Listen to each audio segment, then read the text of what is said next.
This is the needle. How small can you go? Actually, we all are indebted to the engineers. This is the art. The art makes it smaller.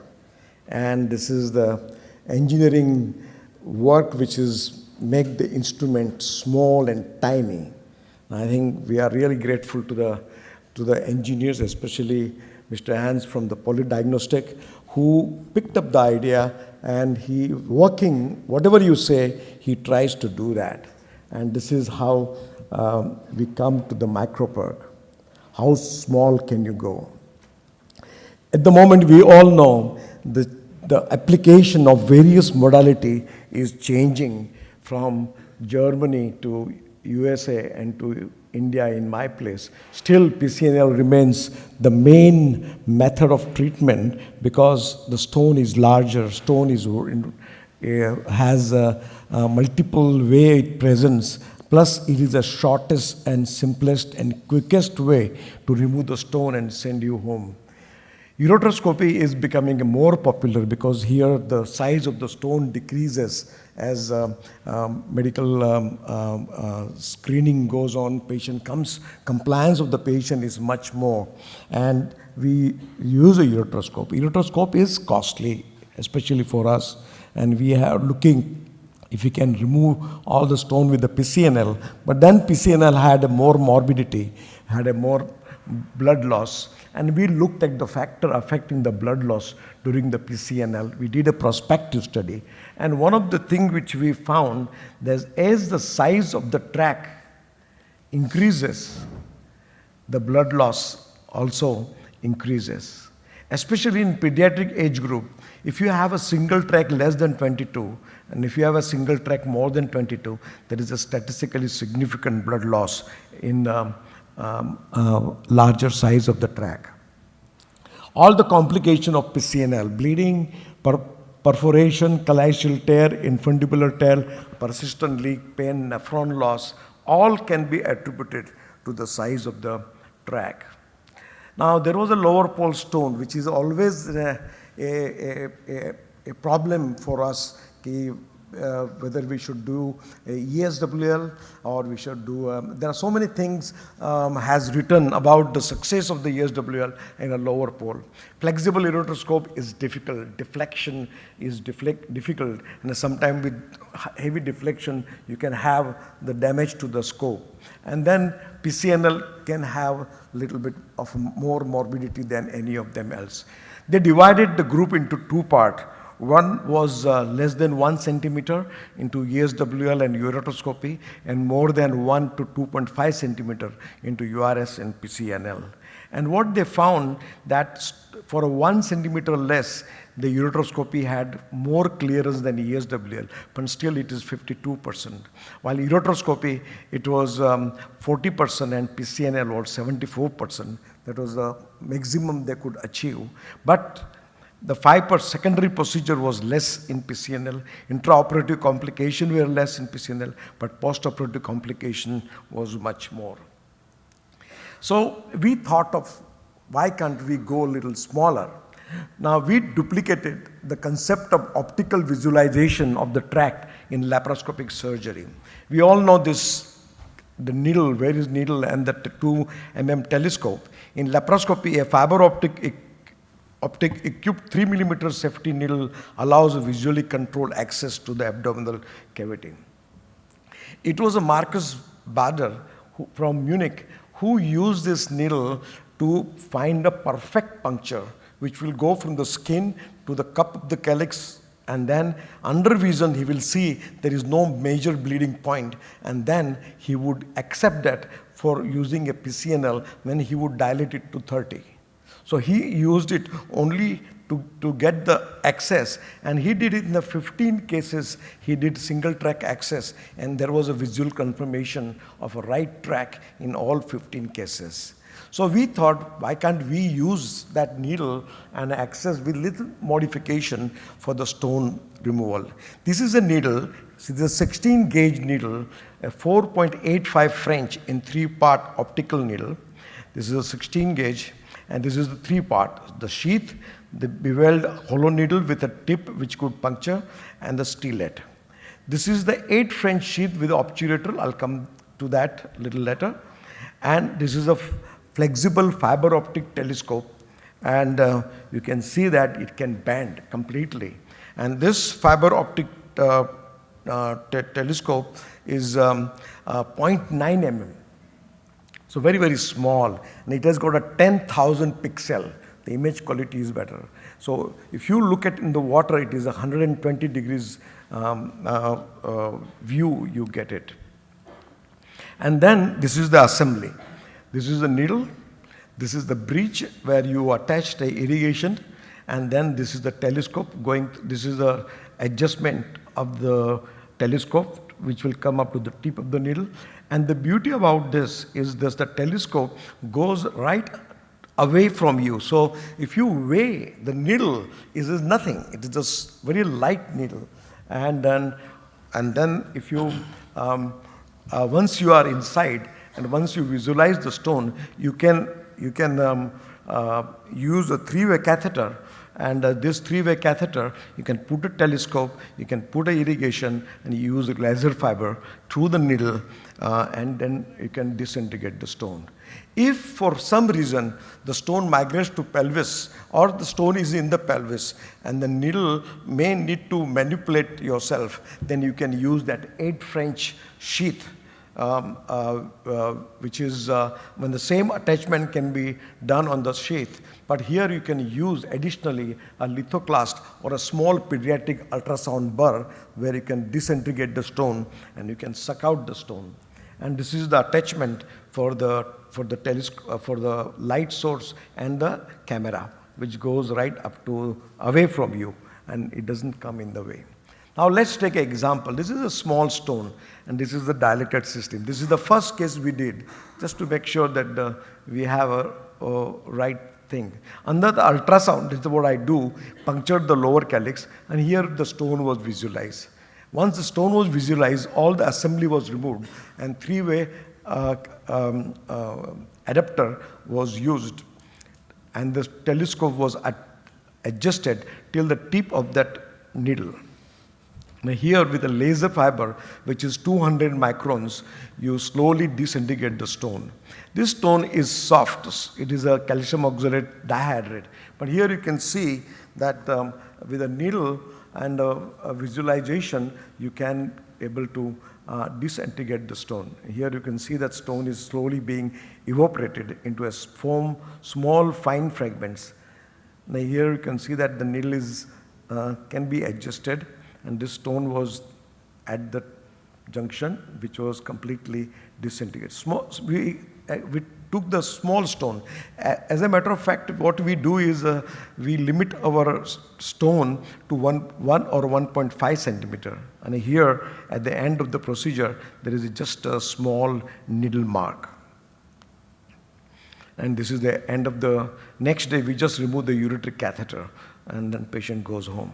This is a young kid, pediatric patient with a lower callicial stone.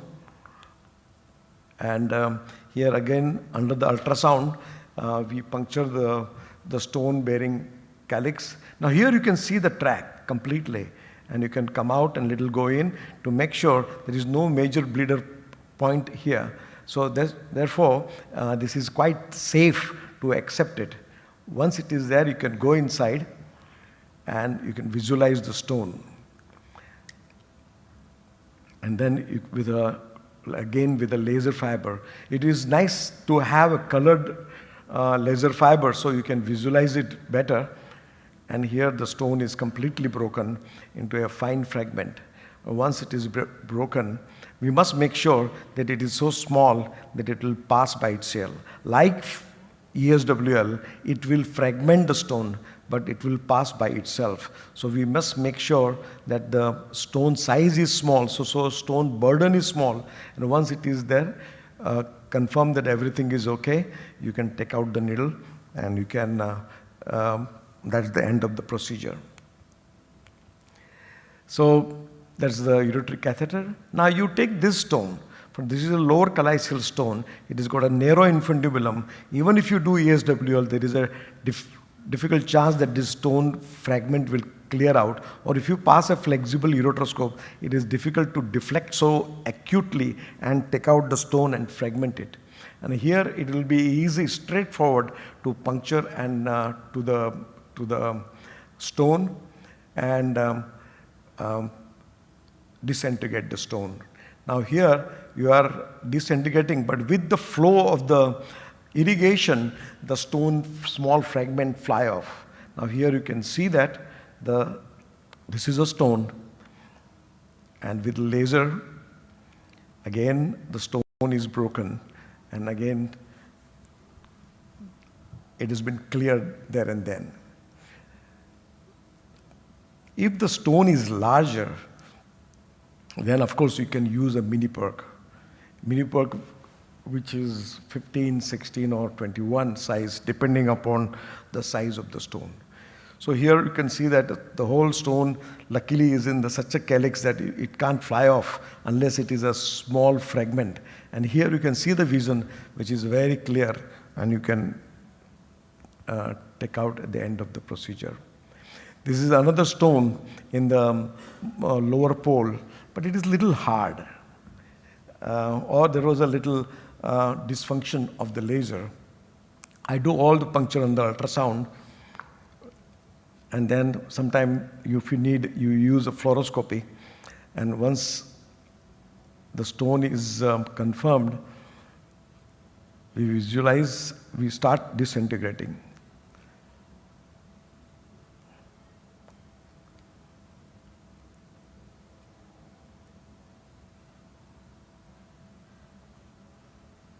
Here you can see the pelvis, then this is a stone which looks monohydrid stone, but I think the laser is dysfunctioning, it is not really breaking.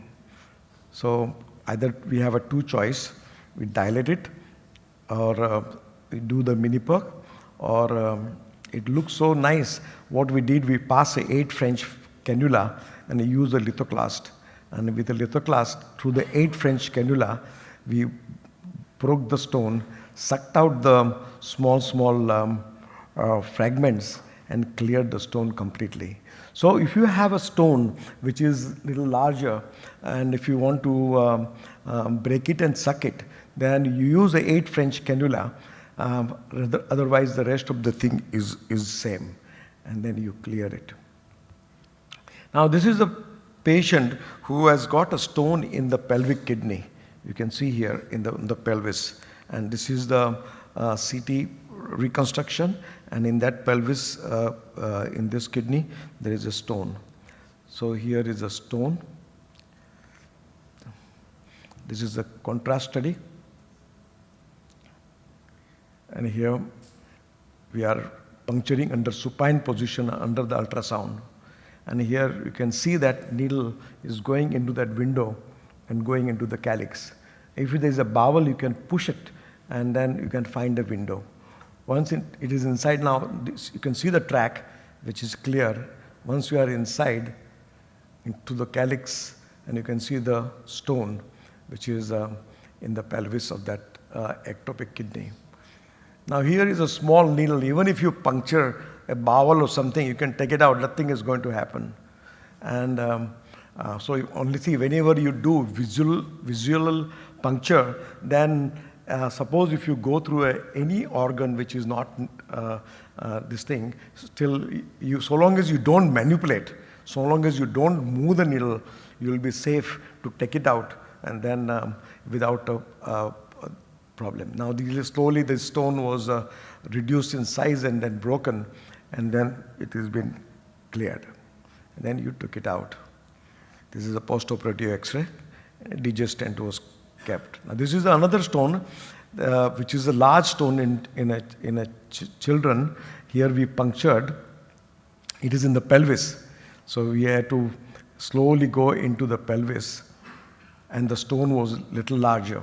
So here, there is one small stone in the calyx which was removed. Then we passed a guide wire.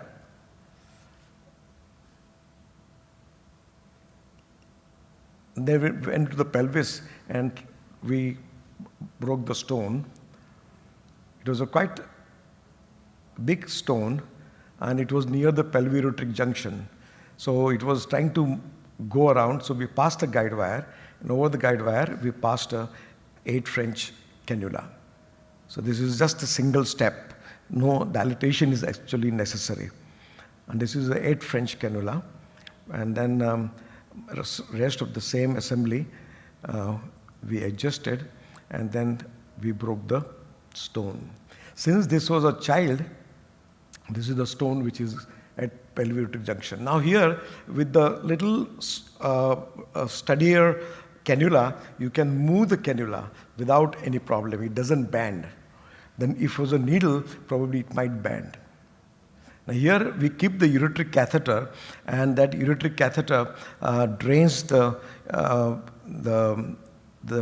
urine, the fluid from the pelvis, and keeps the pressure down. Now here I am using the ultrasound burr and sucking out all the fragments. So all the fragments are sucked out. At the same time, the pressure is kept small, and then once it is finished, it is cleared. So here is this is the last case, which is a lower calycis but an anterior calyx. Needle going into the stone.